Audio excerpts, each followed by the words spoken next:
Tema primero con una oración. Padre nuestro que estás en los cielos, te damos gracias por la oportunidad que nos das ahora para estudiar tu palabra, y especialmente en este tan importante y trascendental tema como es el Espíritu Santo.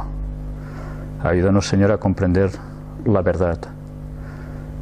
Ayúdanos, Señor, a que el Espíritu Santo sea el que nos ilumine en estos momentos, para poder discernir lo que hay verdaderamente en tu palabra, y para saber y poder entender las cosas que tú nos quieres decir para nuestro bien y nuestra salvación.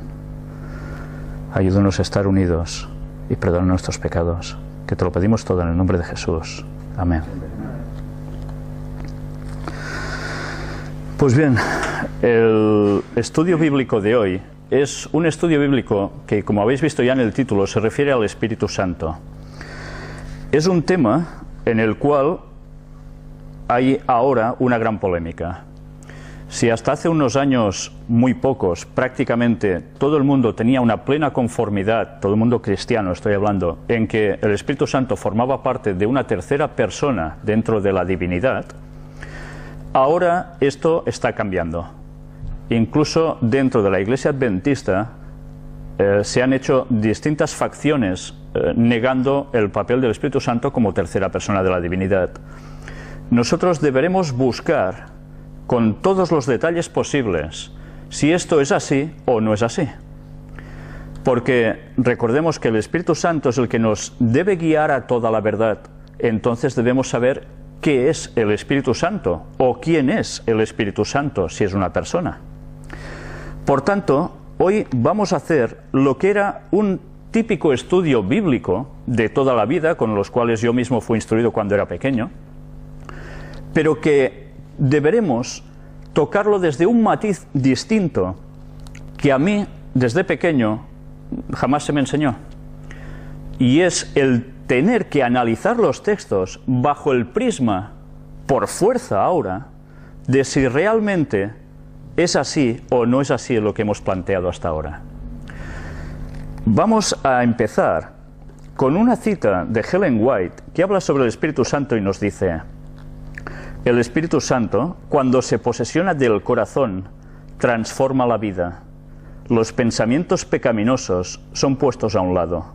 Las malas acciones son abandonadas. El amor, la humildad y la paz reemplazan a la ira, la envidia y las contenciones. Esta cita aparece en el libro El deseado de todas las gentes, página 143. Básicamente aquí nos describe qué hace el Espíritu Santo en las personas. Hasta aquí no entramos en detalle de si es una persona o no es una persona, sino que sencillamente hay algo al que se llama Espíritu Santo que hace esta función en todos nosotros, o debería hacerla. Vamos a empezar con lo más básico de todo. El Espíritu Santo en la Biblia. Vamos a ver cómo en distintos textos se habla del Espíritu Santo en distintos nombres. Veamos para empezar el texto que se halla en el Evangelio de Juan, capítulo 15 y versículo 26. Pero cuando venga el Consolador, a quien yo os enviaré del Padre, el Espíritu de verdad, el cual procede del Padre, Él dará testimonio acerca de mí. Este texto nos habla que el Espíritu Santo tiene aquí dos nombres claros. Uno, Consolador, que además evidentemente es un atributo, ¿no? Pero además nos dice Espíritu de verdad. Y aparece con dos nombres distintos. Este texto, que parece tan claro y tan sencillo, actualmente está siendo mostrado en distintos parámetros a lo habitual hasta hace poco. Pero cuidado, cuando he hablado de que hay grupos ahora de personas que llegan a la conclusión que el Espíritu Santo no es una tercera persona dentro de la divinidad, no es algo que se ha inventado ahora. Es algo que entre los propios pioneros adventistas algunos ya lo decían. Pero además, si nos remontamos mucho más atrás en la historia, podemos llegar a hablar hasta incluso de los arrianos y otros grupos paralelos que ya estaban diciendo exactamente esto. Por tanto, no es un invento de ahora. Lo que pasa es que ahora ha cogido una nueva fuerza y esto está causando una gran división dentro incluso del pueblo adventista. Si nosotros leemos el texto sin tapujos, sin ideas preconcebidas, enseguida nos damos cuenta de que nos dice de que va a llegar alguien o algo que nos dice que es el Consolador. Dice que yo os enviaré del Padre, el Espíritu de verdad, es el otro nombre que se le da, el cual procede del Padre, él dará testimonio acerca de mí. Lo que da testimonio, ¿qué es? ¿Una fuerza? ¿Una fuerza puede dar testimonio de alguien? ¿En un juicio? ¿Quién da testimonio, quiénes son? ¿No son personas, acaso? Pues bien, procede del Padre, ¿qué quiere decir? Que sale, emana del Padre, algo es un espíritu que sale de Dios Padre y llega hasta nosotros y nos transmite esto. ¿Se refiere automáticamente a esto? ¿O se está refiriendo que es una persona que está junto al Padre, que está con el Padre y viene a hacer el papel de consolador? Si nosotros no nos planteáramos ahora, sí, desde un punto de partida previo, no es una persona, o sí es una persona, solo leyendo el texto ya nos daríamos cuenta de que aquí evidentemente nos está hablando de una otra persona. No es lo mismo. No es Jesús ni es Dios Padre. Pero bien, claro que luego automáticamente saldrán personas que empezarán a citar otros textos. Bien, ya iremos viendo todos esos textos. Si os habéis fijado, hoy es la primera parte del tema, es lo básico, pero después seguiremos analizando muchísimos más textos bíblicos y después entraremos también en todas las citas de Ellen White que hablan al respecto. Porque también a Ellen White se le dice, o se le atribuye, que ella no creía en el Espíritu Santo como tercera persona de la divinidad y que sus citas han estado alteradas para que diga eso. Pues bien, también mostraremos todo esto. Y luego deberemos decidir. Pero incluso daremos unos argumentos adicionales que normalmente yo creo que no se han tratado habitualmente para hablar si el Espíritu Santo es una persona o no. Y nada tiene que ver, o muy poco, con argumentos bíblicos ni del espíritu de profecía de Ellen White. Y creo que os van realmente a sorprender. Los que estáis siguiendo las conferencias del Gran Engaño, estáis dándoos cuenta, como es evidente, de esos engaños sutiles de Satanás que entran con una facilidad tremenda y que crean una gran confusión porque se basan en algo cierto para luego torcerlo hacia su lado. Pues vamos a ver algo precisamente del lado oscuro para poder mostrar algo también muy interesante. Pero bien, todo eso va a llegar en su momento. Por tanto, ya os estoy diciendo que este tema no va a durar 1 o 2 temas, sino que se va a prolongar quizás a 3 o 4 temas, o parte. Pues bien, dicho esto, vayamos al texto del libro de los Hechos de los Apóstoles, capítulo 1 y versículo 5. Porque Juan ciertamente bautizó con agua, mas vosotros seréis bautizados con el Espíritu Santo dentro de no muchos días. Aquí ya veis que al Espíritu Santo se le llama precisamente así, Espíritu Santo. Y aparecía en un momento concreto, no en un bautismo solo de agua, sino un bautismo que tendría que haber después, del cual también hablaremos en su preciso momento. Pero ya veis, si antes se le llamaba Consolador, Espíritu de verdad, ahora se refiere a él como Espíritu Santo, que es el nombre más popular quizás, ¿no? Leamos ahora el texto de Mateo capítulo 3, el versículo 16. Y Jesús, después que fue bautizado, subió luego del agua, y he aquí, los cielos le fueron abiertos, y vio al Espíritu de Dios que descendía como paloma y venía sobre él. Vemos el momento del bautismo de Cristo. Es bautizado, supongo que habéis visto a veces representaciones gráficas, ilustraciones del momento del bautismo de Cristo por Juan Bautista, su primo, y que automáticamente mientras lo está bautizando, ¡pam!, se ve una paloma que desciende sobre él con una luz. Bueno, no fue exactamente así. Si os fijáis en el texto, dice que es cuando ya ha terminado su bautizo, después que fue bautizado, subió luego del agua. Él ya va subiendo del agua, o ha subido del todo. Y entonces los cielos le fueron abiertos. Los que estáis siguiendo precisamente las conferencias del Gran Engaño, en el apartado de las puertas dimensionales, estamos hablando precisamente de esas puertas abiertas en el cielo. Estamos ante un momento clave de la historia de la humanidad, el bautismo de Cristo, ese ungimiento, porque recibe el Espíritu Santo. Y sucede algo inhabitual. El cielo se abre y aparece en forma de paloma. Bien, ¿os dais cuenta de la importancia que debe ser esto para que haya una apertura del cielo y automáticamente pase esto? Si nos hemos fijado, Jesús es el que se bautiza y se ve al Espíritu de Dios que desciende sobre él.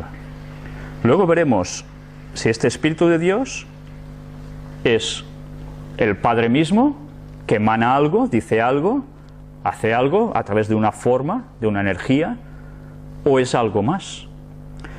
Pero el hecho es interesante. Aquí ya estamos empalmando o juntando dos temas, como puede ser el de las puertas abiertas en el cielo y el derramamiento del Espíritu Santo también, en este caso sobre Jesús. Pero bien, sigamos, porque ahora hemos visto que otro nombre que se le da aquí al Espíritu Santo es Espíritu de Dios. Leamos ahora en el libro escrito por el apóstol Pablo de los Romanos, la epístola a los Romanos, capítulo 8, versículo 9. Mas vosotros no vivís según la carne, sino según el Espíritu, si es que el Espíritu de Dios mora en vosotros. Y si alguno no tiene el Espíritu de Cristo, no es de él. Fijémonos como aquí nos dice Espíritu de Dios, pero también dice Espíritu de Cristo. Es un nombre más, refiriéndose a lo mismo. Ya hemos visto que se le llama Consolador, Espíritu de verdad, Espíritu Santo, Espíritu de Dios y Espíritu de Cristo. Y si nosotros nos referimos al texto bíblico, ¿dónde encontramos por primera vez a este Espíritu Santo? Pues nos hemos de remitir precisamente hasta el mismísimo Génesis, en el momento de la creación. Y si leemos ya el primer capítulo, cuando nos dice que en el principio creó Dios los cielos y la tierra, en el versículo 1, mirad que nos dice ya en el versículo 2.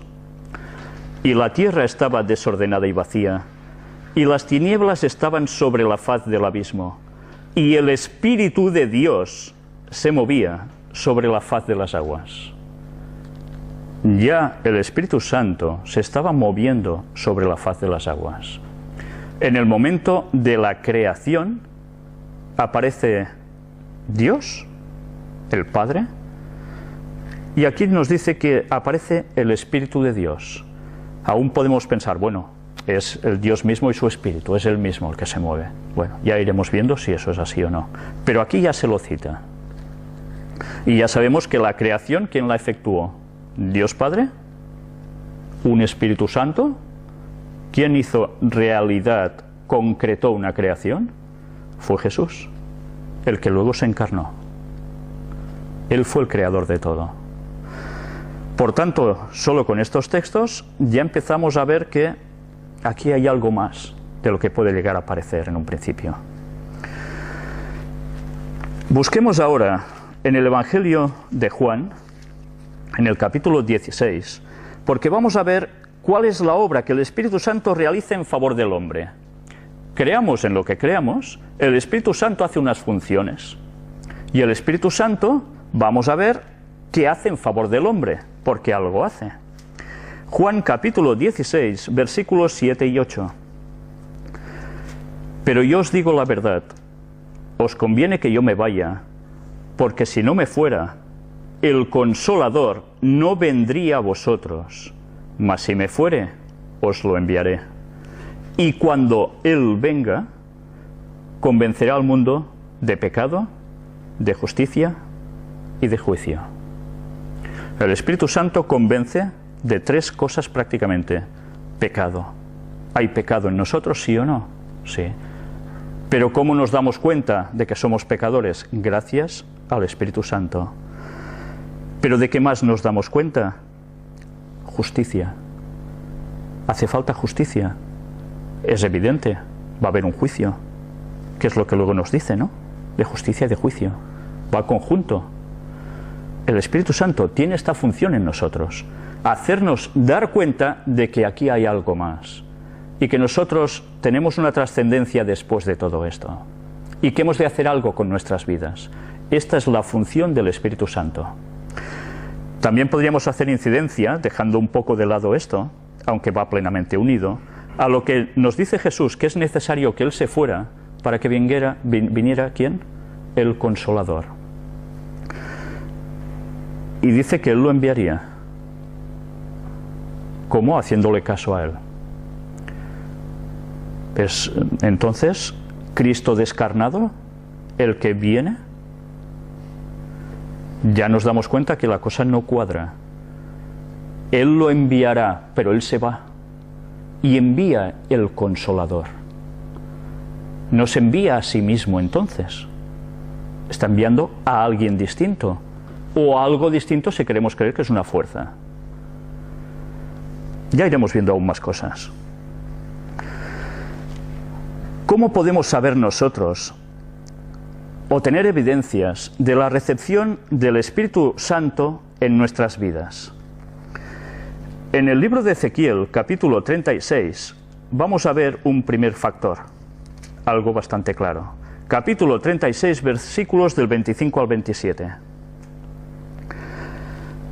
Esparciré sobre vosotros agua limpia, y seréis limpiados de todas vuestras inmundicias, y de todos vuestros ídolos os limpiaré. Os daré corazón nuevo, y pondré espíritu nuevo dentro de vosotros, y quitaré de vuestra carne el corazón de piedra, y os daré un corazón de carne. Y pondré dentro de vosotros mi espíritu, y haré que andéis en mis estatutos, y guardéis mis preceptos, y los pongáis por obra. Por tanto, aquí se nos habla de una transformación, de un cambio de vida. Corazón de piedra fuera, corazón de carne entra, porque entra también el Espíritu de Dios. La recepción del Espíritu Santo se ve en una persona, si esa persona es transformada. Si hay un antes y después en su conversión. Una persona se puede llegar a bautizar, sí, y automáticamente ya está registrada en el cielo para ser salva para siempre. No, porque esa persona puede ser borrada de los libros del cielo. Si está por caminos totalmente errados, o en algo está errado y no quiere cambiar, Dios no le podrá dar una salvación. Pues bien, la conversión es esencial en todas las personas, y esa función la hace el Espíritu Santo. Podemos saber si una persona está recibiendo el Espíritu Santo si hay una transformación, ese antes y después en su vida. Veamos también ahora algo que es básico, volvemos al Nuevo Testamento, y leemos en la Epístola a los Gálatas, capítulo 5, versículos 22 y 23, más evidencias de esa recepción del Espíritu Santo. Mas el fruto del Espíritu es amor, gozo, paz, paciencia, benignidad, bondad, fe, mansedumbre, templanza. Contra tales cosas no hay ley. Cuando nosotros recibimos el Espíritu Santo, debemos manifestar estos frutos de su amor. Todo esto tiene que estar en nosotros. En el momento en que algo falla en nuestras vidas en cuanto a lo que aquí leemos, verdaderamente tenemos un problema con el Espíritu Santo y algo debemos cambiar. Evidentemente, si nosotros somos así, como aquí se nos describe, esa labor que el Espíritu Santo hace en las personas, si somos con estas virtudes, contra tales cosas no hay ley que valga, porque estás andando correctamente con Dios. Vayamos ahora al Evangelio de Lucas, en el capítulo 11, porque automáticamente pensamos, bueno, ¿y qué debemos hacer para recibir el Espíritu Santo?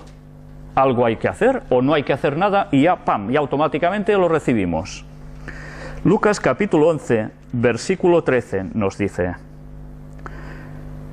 pues si vosotros, siendo malos, sabéis dar buenas dádivas a vuestros hijos, cuanto más vuestro Padre Celestial dará el Espíritu Santo a los que se lo pidan. Dios Padre da el Espíritu Santo. ¿A quién? A quien se lo pide. Nosotros debemos darnos cuenta de que necesitamos el Espíritu Santo para andar en conformidad con las cosas de Dios. Por tanto, ¿qué debemos hacer? Debemos pedirlo. Es normal. ¿Qué hacen los hijos con los padres? Les piden las cosas, ¿no? Claro. Pues nosotros debemos hacer lo mismo con nuestro Padre. Pedir. Y Él nos dará el Espíritu Santo.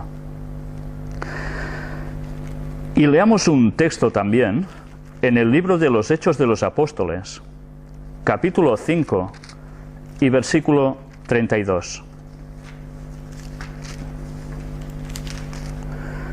Y nosotros somos testigos suyos de estas cosas, y también el Espíritu Santo, el cual ha dado Dios a los que le obedecen.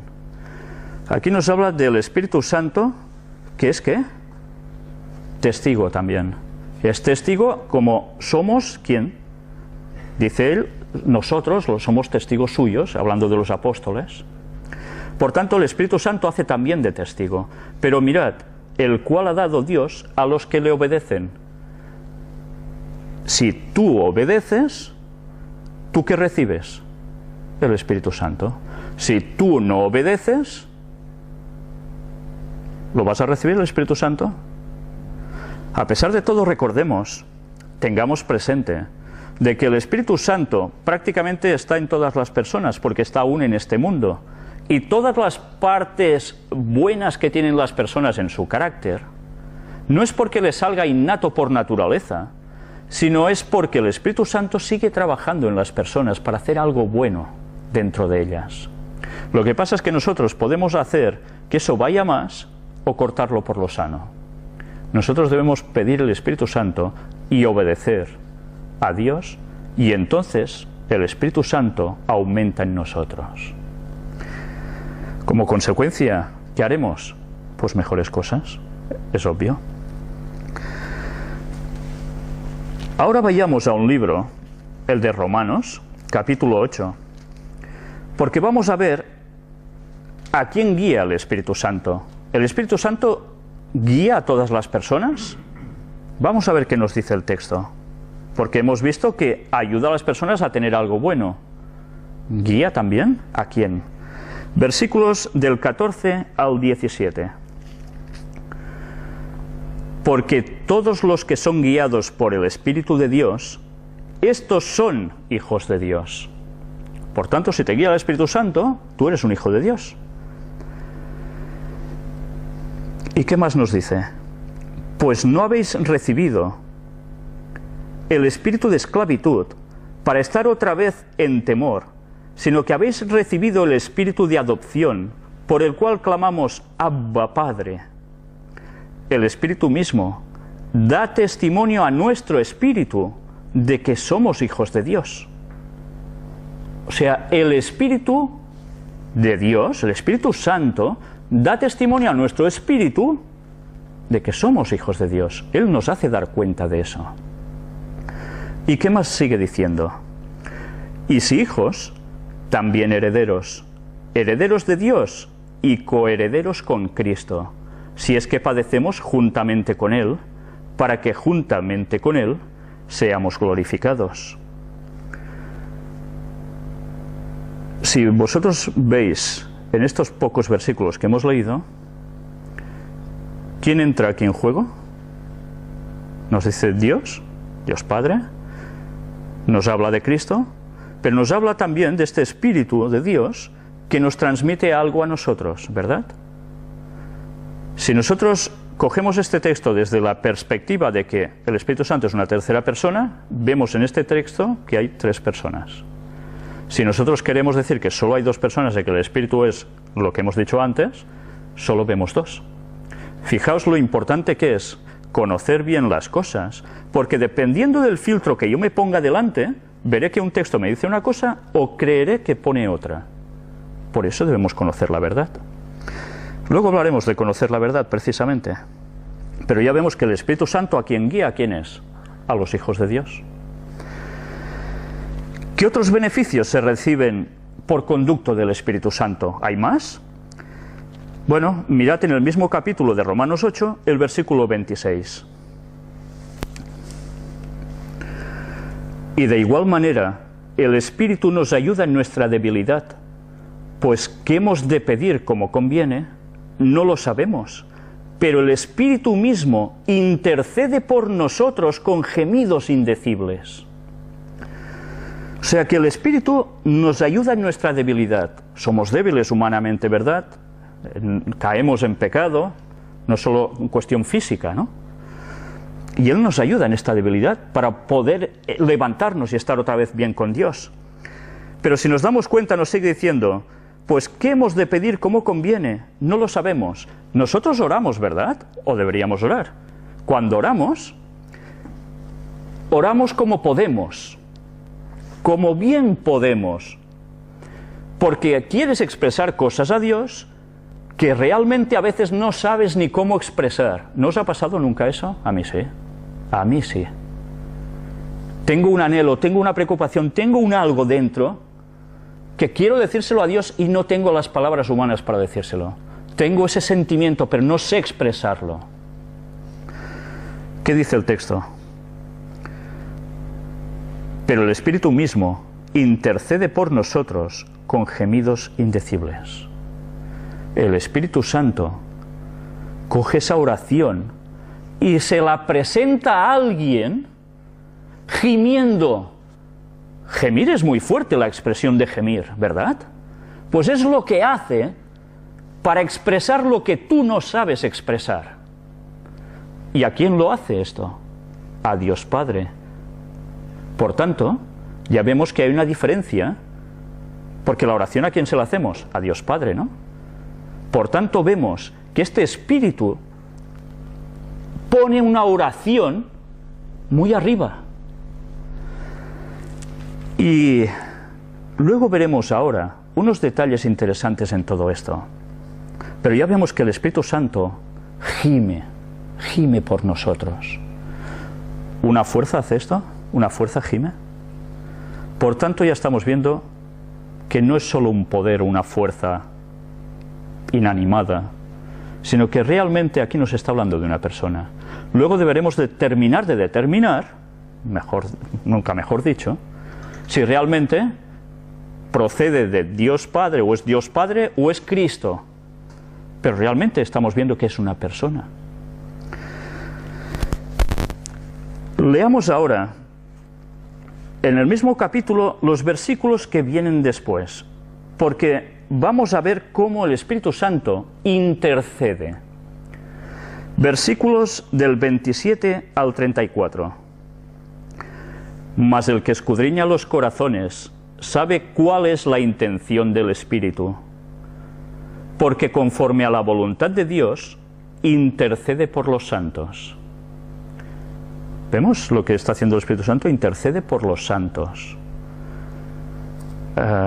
¿Esto os lleva a pensar algo? Hay un texto bíblico que dice algo y que sirve para que las personas que no creen en el Espíritu Santo como tercera persona de la divinidad se cojan a esto. ¿Quién es el que intercede entre Dios y el hombre? Jesucristo. El único mediador entre Dios y el hombre, dice el texto. Luego analizaremos también este texto, porque vamos a buscar las palabras originales en griego y vamos a ver exactamente qué significa todo esto. Nos va a destapar, a desvelar mucho más de lo que nos podía llegar a parecer hasta ahora. El texto sigue diciendo: y sabemos que a los que aman a Dios, todas las cosas les ayudan a bien, esto es, a los que conforme a su propósito son llamados. Porque a los que antes conoció, también los predestinó para que fuesen hechos conforme a la imagen de su Hijo, para que Él sea el primogénito entre muchos hermanos. Ya vemos que aquí también nos dice algo, nos hace ya referencia al Hijo, ¿verdad? Una vez más, nos habla de Dios, nos habla de una labor del Espíritu, nos habla del Hijo. Y a los que predestinó, a estos también llamó, y a los que llamó, a estos también justificó, y a los que justificó, a estos también glorificó. ¿Qué pues diremos a esto? Si Dios es por nosotros, ¿quién contra nosotros? El que no escatimó ni a su propio Hijo, sino que lo entregó por todos nosotros, ¿cómo no nos dará también con él todas las cosas? ¿Quién acusará a los escogidos de Dios? Dios es el que justifica. ¿Quién es el que condenará? Cristo es el que murió, más aún, el que también resucitó, el que además está a la diestra de Dios, el que también intercede por nosotros. El papel de Jesús es de intercesión. Por tanto, cuando leemos aquí que el Espíritu intercede, automáticamente muchas personas dicen, ¿ves? El Espíritu es Cristo descarnado, que se viene también con nosotros y automáticamente intercede por nosotros. Y así se suprime ya el papel del Espíritu Santo como mediador, porque así podíamos interpretar este texto. Se podría interpretar. ¿Dice realmente esto el texto? Vamos a ver una cosita más y luego entraremos en estos detalles. En el mismo libro de Romanos, capítulo 5, ya hemos visto que el Espíritu Santo nos ayuda a orar, intercede. Y Romanos, capítulo 5, versículo 5, nos dice también algo interesante. Y la esperanza no avergüenza, porque el amor de Dios ha sido derramado en nuestros corazones por el Espíritu Santo que nos fue dado. El amor de Dios se derrama en nuestros corazones, ¿a través de quién? Del Espíritu Santo. Él es el que pone el amor dentro de nosotros, el amor de Dios. Y que nosotros, como humanos, transferimos automáticamente al mismo Dios o al prójimo, o así debería ser. Hemos visto estas funciones sobre el Espíritu Santo, pero hemos hablado de interceder. Os voy a leer lo que pone el diccionario, una enciclopedia cualquiera, yo he cogido una de vieja que tengo en mi casa, y pone interceder, rogar o mediar. Fijaos bien en el juego de palabras, ¿eh? Interceder es rogar o mediar. Ruegas a alguien que haga algo, medias entre dos partes, ¿verdad? Esto puede ser interceder.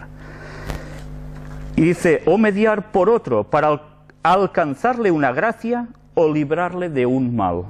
Esto es lo que es interceder. Mediar. ¿Qué significa mediar? Llegar a la mitad de una cosa. Llegar a la mitad de una cosa. La mitad de una cosa, ¿qué es?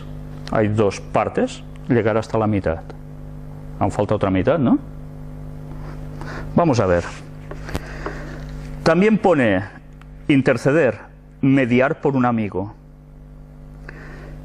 Si nos damos cuenta, el Espíritu Santo intercede por nosotros, ¿a quién? A Jesús. Cuando dice que gime y presenta esa oración nuestra, se la presenta a Jesús, no se la presenta a Dios Padre.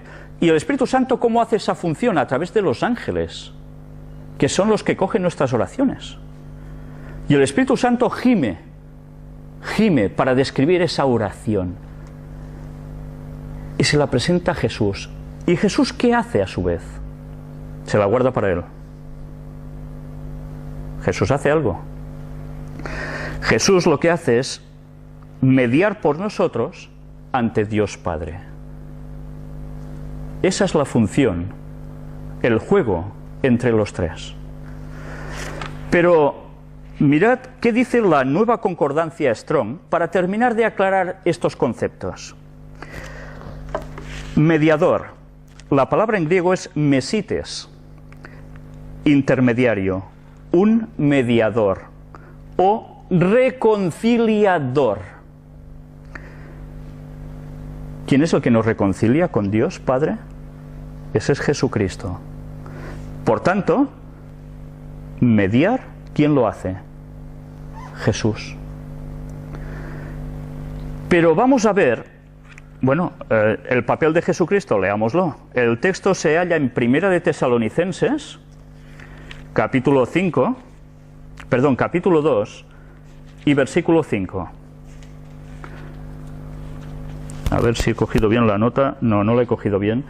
Bien, es el texto que ahora no lo tengo aquí bien apuntado, pero que nos dice, no sé si es 2 Tesalonicenses 2:5, perdón, a ver si lo encuentro ahora. No, bueno, es el texto que nos dice que hay un solo mediador entre Dios y los hombres, y es Jesucristo. En Timoteo, gracias. Miremos ahora la otra palabra, que es interceder. En griego es huperentunjano, casi nada la palabrita. Nos dice que es interceder a favor de. Una cosa en verdad es mediar y la otra es interceder. Hay matices distintos. El Espíritu Santo intercede por nosotros a Jesús, y Jesús media por nosotros a Dios Padre. ¿Os dais cuenta de cómo estas palabras, cuando las analizamos, ya nos está dando cuenta la situación de que hay tres factores en medio? Tres personas que se están moviendo aquí haciendo una función para el ser humano. ¿La Iglesia Católica cree en la Trinidad? ¿Sí o no? Oficialmente cree en la Trinidad, ¿verdad? ¿Sabéis? Ellos tienen claro que Jesús es el que también da la oración al Padre, pero curiosamente han sustituido algo que ellos creen, que es el Espíritu Santo como una tercera persona de la divinidad, por el papel de la Virgen María. El papel de la Virgen María y de los santos, ¿cuál es? Interceder a Jesús para que Jesús escuche nuestras oraciones y así Jesús se lo pueda decir al Padre. Creyendo en la Trinidad están tirando por tierra la mismísima divinidad de tres. Y de un modo tan sutil. Están diciendo una verdad, que para algunos sé que no es verdad, y en cambio lo están llevando a su terreno con un leve matiz distinto, que de leve tiene muy poco. El diablo siempre juega lo mismo. Esto debemos tenerlo presente.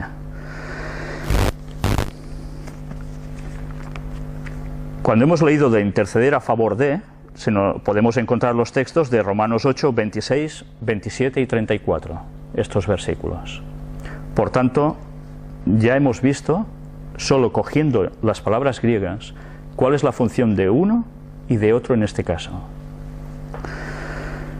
Leamos ahora el libro de Juan, el Evangelio de Juan, capítulo 16 y versículo 13. Mirad lo importante de este texto.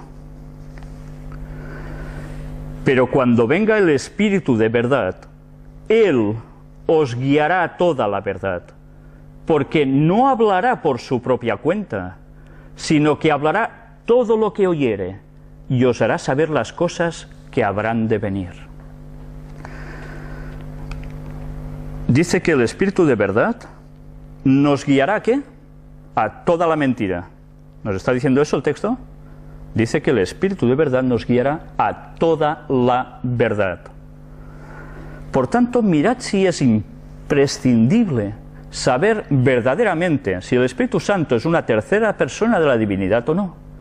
Porque si nosotros creemos algo equivocado en este sentido, el Espíritu Santo nos guiará toda la verdad, o ya empezaremos a errar, y ya sabéis qué sucede después de un error. Viene una cadena de errores. En este caso, de creencias, de fundamentos basados en la Biblia.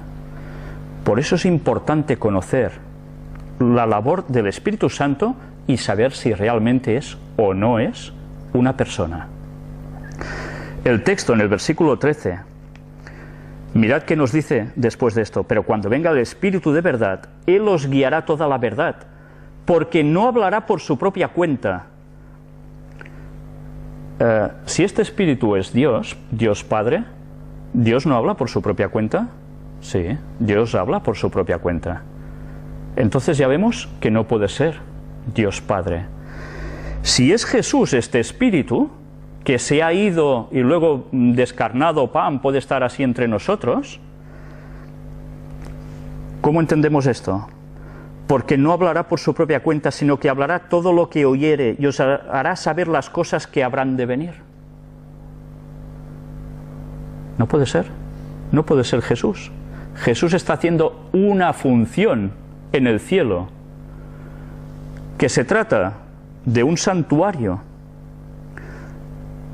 Y Jesús ha asimilado una forma humana por la eternidad, como nosotros. Aunque fuimos hechos a imagen y semejanza, Él antes era como era cuando se encarnó. Evidentemente tenía una materia distinta. Pero Él decide coger su forma de ser cuando resucita por la eternidad, incluso aún con las marcas en las manos y en los pies. Hay alguien que hace esa función de hacernos saber las cosas que habrán de venir. Y esto es lo que hace el Espíritu Santo, el que nos guía a toda la verdad. Vayamos viendo aún algo más. Hechos capítulo 9, los Hechos de los Apóstoles, y versículo 31. Entonces las iglesias tenían paz por toda Judea, Galilea y Samaria, y eran edificadas, andando en el temor del Señor, y se acrecentaban fortalecidas por el Espíritu Santo. En tribulaciones o no en tribulaciones, el Espíritu Santo, ¿qué hacía? Fortalecer. Es otra gran particularidad que tiene el Espíritu Santo. Pero, ¿cómo podemos mantener el Espíritu Santo siempre con nosotros? ¿Hay algún modo de hacerlo? Vamos a terminar hoy con un texto que se halla en la carta primera de Juan, capítulo 3 y versículo 24. Y el que guarda sus mandamientos permanece en Dios, y Dios en él. Y en esto sabemos que Él permanece en nosotros, por el Espíritu que nos ha dado. Si nosotros guardamos los mandamientos de Dios, permanecemos en Dios. ¿Y qué sucede? Sabemos que permanecemos en Él por el Espíritu que nos ha dado. Como antes decía el texto, el Espíritu dice a nuestro espíritu, sabemos que estamos con Él. Pero es necesario guardar los mandamientos de Dios. No podemos pretender tener el Espíritu Santo y estar quebrantando mandamientos. Si algo hacemos de esto, lo hemos de cambiar, no nos queda otra. Y mucha misericordia y paciencia tiene Dios con nosotros cuando a veces aún caemos y recaemos tantas veces en un mismo pecado o en otros, o en varios. Y aún sigue trabajando en nosotros. Porque, ¿sabéis? Aunque nosotros seamos así, el Espíritu Santo no se ha ido de nosotros aún. Y aún pensamos, esto lo he hecho bien, no lo he hecho bien, esto lo he hecho mal, me arrepiento. Esta es la función del Espíritu Santo, señal de que aún sigue trabajando en nosotros. Pero cuidado, porque en la parte número 2 del Espíritu Santo de este tema, vamos a hablar de muchas más cosas que hace el Espíritu Santo. Pero cuidado, vamos a ver cómo hay un pecado que es imperdonable. Un pecado imperdonable. Podemos pensar, pecado imperdonable, ¿qué puede ser? Cuando a Jesús lo clavaron en la cruz, están sentenciados. Esta gente ya no se puede salvar, seguro, fijo.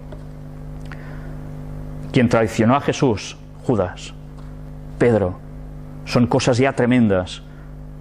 No, todos ellos aún tenían capacidad de ser perdonados. Y cada uno decidió si lo quería ser o no. Pero en la Biblia se nos habla de que hay un pecado que es contra el Espíritu Santo que no puede ser perdonado. No puede ser perdonado.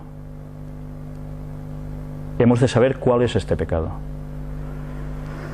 Pero bien, ya os digo que vamos a hablar muchos más textos que nos van a sorprender incluso y que verdaderamente lo necesitamos. De momento puedo deciros, creamos lo que creamos sobre el Espíritu Santo, necesitamos que este Espíritu Santo actúe en nosotros, porque nos debe transformar. Sin Él no podemos hacer nada. Pues bien, hasta aquí esta primera parte sobre el tema del Espíritu Santo, y que después, cuando terminemos toda esta temática sobre el Espíritu Santo, nos va a llevar directamente a algo que es también el bautismo. Y que vais a ver que tiene un paralelismo y tiene mucho que ver además con lo que estamos tratando sobre el Espíritu Santo.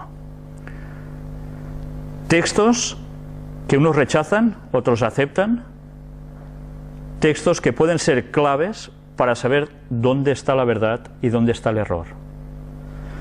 Hagamos mucha oración y entreguémonos a Dios guardando sus mandamientos y pidámosle su Espíritu, porque solo con su Espíritu andaremos correctamente y sabremos la verdad. Me gustaría terminar este estudio bíblico con una oración.